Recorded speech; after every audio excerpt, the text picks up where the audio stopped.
Bismillahirrahmanirrahim. Assalamualaikum warahmatullahi wabarakatuh. Selamat pagi dan salam sejahtera. Apa kabar anak-anak? Semoga semua dalam keadaan sehat walafiat. Amin ya robbal alamin. Anak-anak yang ibu sayangi, alhamdulillah, marilah kita senantiasa untuk bersyukur kepada Allah Subhanahu wa taala, Tuhan yang Maha Esa. Karena sampai pada hari ini kita masih diberikan berbagai macam kenikmatan. Di antaranya yaitu nikmat sehat. Sehingga kita bisa berjumpa kembali dalam pembelajaran IPA kelas 9. Untuk mengawali kegiatan pembelajaran, mari kita berdoa terlebih dahulu sesuai dengan agama dan kepercayaannya masing-masing. Berdoa dipersilahkan.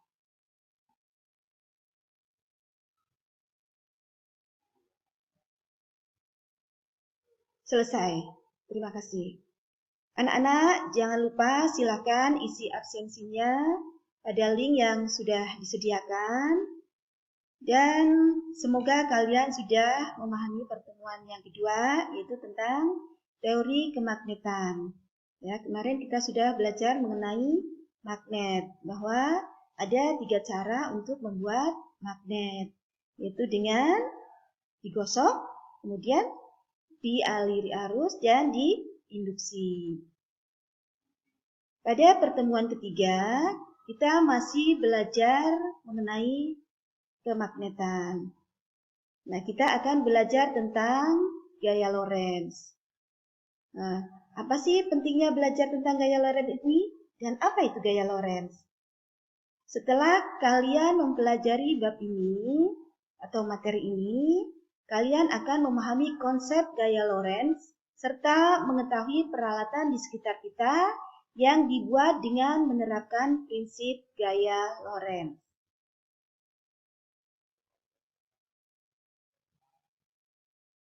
Nah, mari silakan kalian simak video percobaan sederhana berikut ini.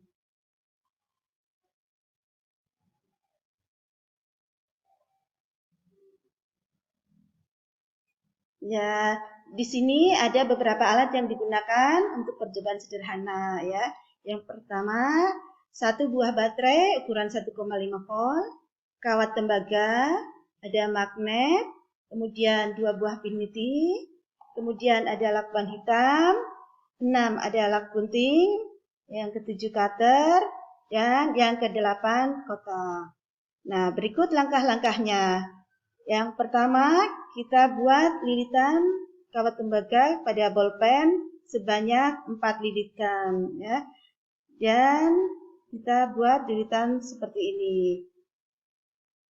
Kemudian langkah yang kedua, buang lapisan pelindung kawat tembaga pada masing-masing ujungnya ya, dengan cara menggunakan cutter.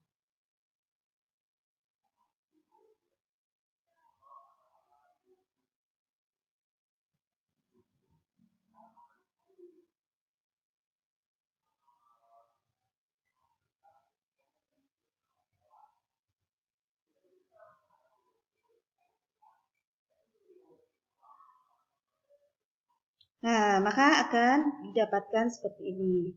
Kemudian langkah yang ketiga, tempatkan kedua buah peniti besar pada kedua sisi batu baterai, yaitu di kutub positif dan kutub negatif dengan menggunakan lakban hitam. Ya. Kemudian langkah yang keempat, masukkan kawat pada lubang peniti pada rangkaian baterai, kemudian letakkan magnet pada baterai. Nah, sekarang kita amati apa yang akan terjadi.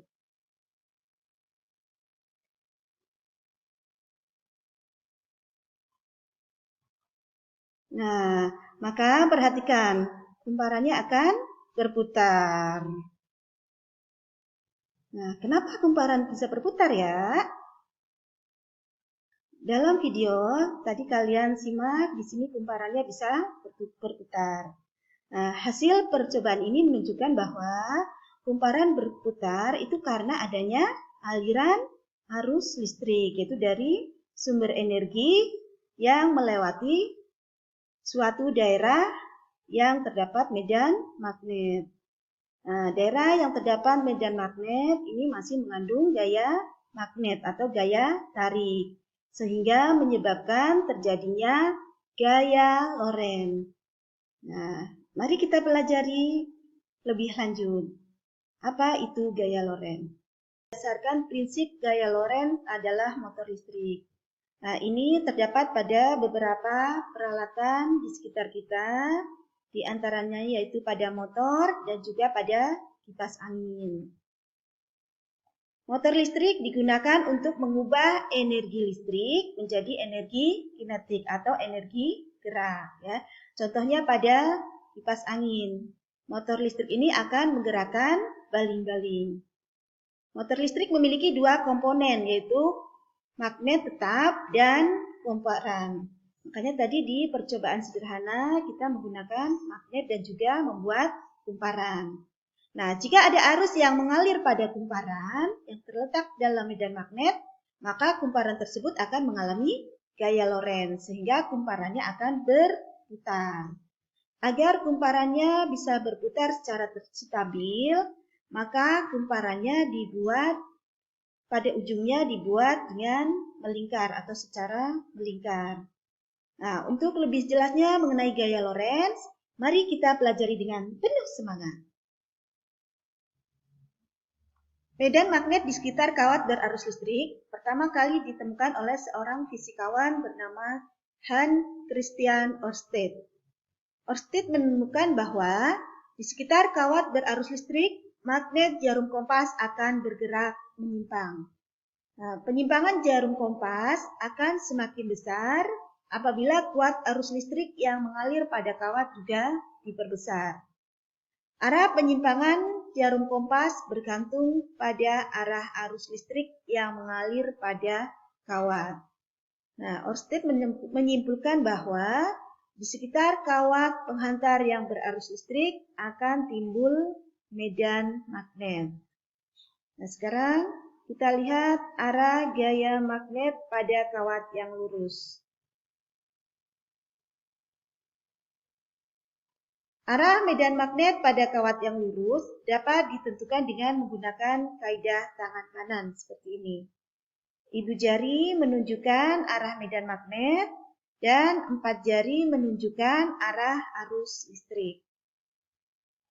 Arah gaya magnet pada kawat yang melingkar juga bisa ditentukan dengan kaidah tangan kanan. Ibu jari menunjukkan arah medan magnet, kemudian 4 jari menunjukkan arah arus listrik. Anak-anak, kalian ingat membuat magnet dengan cara dialiri arus listrik seperti ini? Batang besi yang sudah dialiri arus listrik maka akan menjadi magnet. Memiliki sifat bisa menarik benda-benda magnetik. Nah, arah gaya magnet itu tergantung atau bisa ditentukan dengan menggunakan kaidah tangan kanan. Jadi ibu jari menunjukkan arah medan magnet, kemudian keempat jari menunjukkan arah arus listrik. Medan magnet yang dihasilkan bergantung pada besar arus listrik dan juga bergantung pada banyaknya kumparan atau lilitan. Tadi kalian sudah mengetahui beberapa peralatan yang dibuat berdasarkan penerapan gaya Lorentz. Contohnya yaitu pada motor listrik yang terdapat pada kipas angin. Gaya Lorentz adalah gaya yang ditimbulkan oleh muatan listrik yang bergerak atau oleh arus listrik yang berada pada suatu medan magnet. Gaya Lorentz bisa ditulis dengan persamaan sebagai berikut. Dengan F sebagai gaya Lorentz dengan satuan Newton, kemudian B sebagai medan magnet dengan satuan Tesla, I sebagai kuat arus listrik dengan satuan ampere, dan L sebagai panjang kawat dengan satuan meter. Nah, mari sekarang kita mencoba untuk menghitung besar gaya Lorentz melalui soal. Contoh, sebuah kawat penghantar panjangnya 2 meter, berarus listrik 10 mA, dan berada pada medan magnet tetap 5 Tesla. Mari kita hitung berapa besar gaya Lorentz yang dibutuhkan atau yang terjadi. Ya, kita hitung secara sistematis ya, diketahui panjang kawat simbolnya L 2 meter. Kemudian berarus listrik 10 mA, arus listrik simbolnya I 10 mA. Untuk arus listrik satuannya dalam ampere. Jadi 10 mA dirubah ke ampere. Kemudian pada medan magnet simbolnya B sebesar 5 Tesla. Yang ditanyakan berapa besar gaya Lorentz atau F. Ya, kita tinggal masukkan ke dalam rumus ya. B-nya 5, I 0,01 dan L 2. Maka akan kita peroleh gaya Lorentz sebesar 0,1 Newton. Untuk menentukan arah gaya Lorentz juga bisa menggunakan kaidah tangan kanan seperti gambar berikut. Caranya rentangkan ketiga jari, ya, ibu jari, kemudian telunjuk dan jari tengah, sehingga membentuk sudut siku-siku atau sudut tegak lurus 90 derajat. Nah, ibu jari menunjukkan arah arus listrik, kemudian jari telunjuk menunjukkan medan magnet, maka arah gaya Lorentz itu searah dengan arah jari tengah. Nah, bagaimana ketika menggambar gaya Lorentz pada buku? Ya, sekarang kita perhatikan. Ini X misalkan yang masuk, kemudian titik ini menandakan yang keluar. Ya, kita coba. Nah, ini jika X menunjukkan bidang masuk, maka gaya Lorentz-nya ke bawah. Kemudian arus listriknya ini. Nah, jika I-nya menunjukkan jika titik ini menunjukkan keluar bidang, maka medan magnetnya ini, kemudian arah arusnya yang ke atas.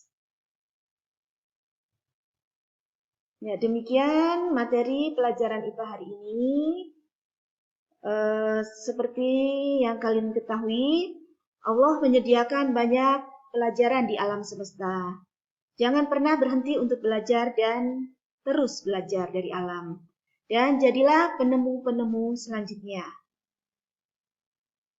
Demikian yang bisa Ibu sampaikan. Apabila ada pertanyaan, silakan boleh lewat WA, Telegram, atau email.